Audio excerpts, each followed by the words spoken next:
Donald Trump's election has made Republicans hope and Democrats fear that Barack Obama's legacy will be erased almost overnight. That's not going to happen.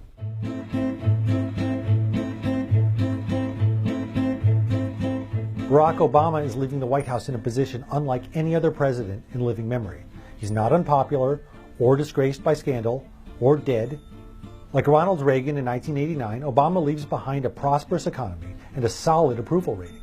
But unlike Reagan, who also recovered from a major second-term scandal and was very old, he faces a successor who not only opposes his policies, but actually spent a considerable amount of time claiming Obama was ineligible to be president at all.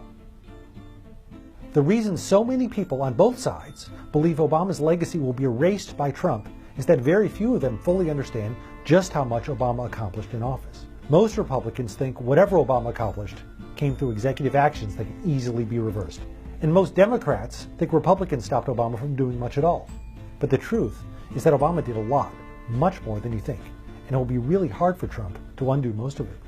When Obama took office, the scariest thing anybody could imagine, even scarier than President Donald Trump, was the economic crisis. We are in the most serious financial crisis in generations. Remember the biggest meltdown since the Great Depression? He ended it.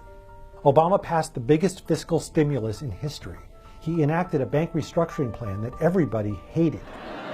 So we changed to a simple pass-fail system. However, on reflection, a few of us felt that that system was too rigid.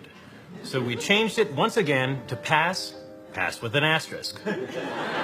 When the auto industry was about to go under and take most of the Midwest with it for good, he bailed it out. All those decisions worked, and none of them can be undone. The one Obama achievement everybody can name is Obamacare. For decades, presidents had tried to create universal access to health care. They failed because people without health insurance had no power, and people who did or made money selling it to them were scared of change. Obama cracked the code, finding a way to design a plan that brought the uninsured into the system without taking insurance away from people who had it, and at a cost the industry could live with. Today, after over a year of debate, after all the votes have been tallied, health insurance reform becomes law in the United States of America. Republicans may want to unravel Obamacare, but they already realize unreforming the system will be really hard, for the same reason reforming it was hard. Repealing Obamacare will take away insurance from millions of people and cost billions to insurers, doctors, and hospitals.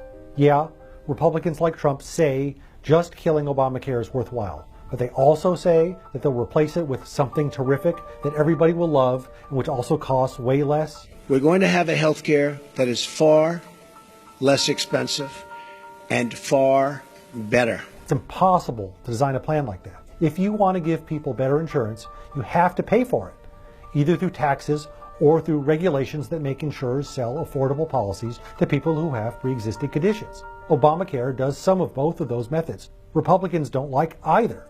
The long-promised terrific Republican plan will never arrive. It's just math. So maybe they'll end up tinkering with the law and calling it repeal and replace, or putting off repealing it far into the future. Or maybe they really will blow it all up, in which case they'll face a gigantic backlash. Whatever happens, the point is, the world is never going back to what it was before Obamacare, when the system just ignored people who couldn't get health care. And then there's climate change, which might be Obama's most important legacy. When he signed the stimulus in his first months in office, Americans were freaking out about the economic crisis. Few people noticed that the stimulus also included $90 billion in green energy subsidies. But that mattered a lot.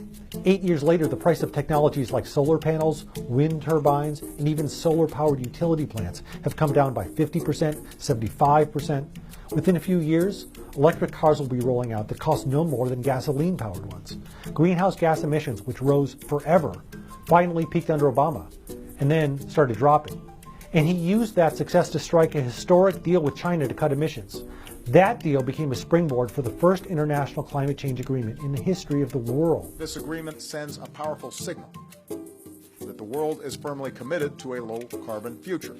And that has the potential to unleash investment and innovation in clean energy at a scale we have never seen before.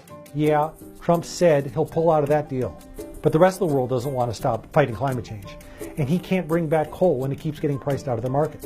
Trump might slow down the pace of the green energy revolution, but he won't roll it back or stop it. And there's so much else Obama did that is barely remembered. The Dodd-Frank law transformed the financial industry and made it much less risky. And Republicans know they don't have anywhere close to the 60 votes they need to get rid of it. Race to the Top unleashed the most important public education reforms in decades at the state level, and that isn't going away either. Republicans might not like Obama's tax cuts for low-income families, but Trump isn't going to want to jack up taxes on a bunch of people who voted for him. There's a common theme in many of these changes Obama brought about. Most of them aren't well known or understood, but they're working. People depend on them, and they will be hard to undo. And Republicans haven't come up with better ideas.